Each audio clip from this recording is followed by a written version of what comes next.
Hello Chichas, India world cup గెలిచింది, మస్తు సంతోషం అవుతుంది. కానీ జర్రంత బాధ కూడా అవుతుంది అబ్బా. ఎందుకంటారా, విరాట్ కోహ్లీ రిటైర్మెంట్ ఇచ్చేసిండు T20 నుంచి.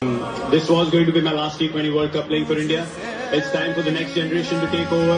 మరి గట్లాంటి ఒక కింగ్ ఇన్నింగ్స్ నాకైతే ఒక 5 ఫేవరెట్ ఇన్నింగ్స్ ఉన్నాయి. అవేంటి అంటే 2014 వరల్డ్ కప్ లో సౌత్ ఆఫ్రికాకి అగైనెస్ట్ 74 పరుగులు, తర్వాత 2016 లో ఆల్మోస్ట్ 80+ పరుగులు చేసిండు 50 బాల్.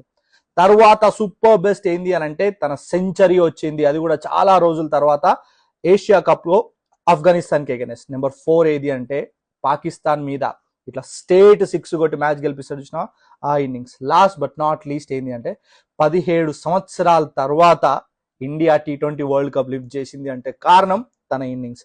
అలాంటి ఒక best innings world cup final వచ్చింది. ఈ 5 నా బెస్ట్ ఇన్నింగ్స్. మీకు ఏది విరాట్ కోహ్లీ బెస్ట్ ఇన్నింగ్స్ అనిపిస్తుందో అది కామెంట్ చేయండి.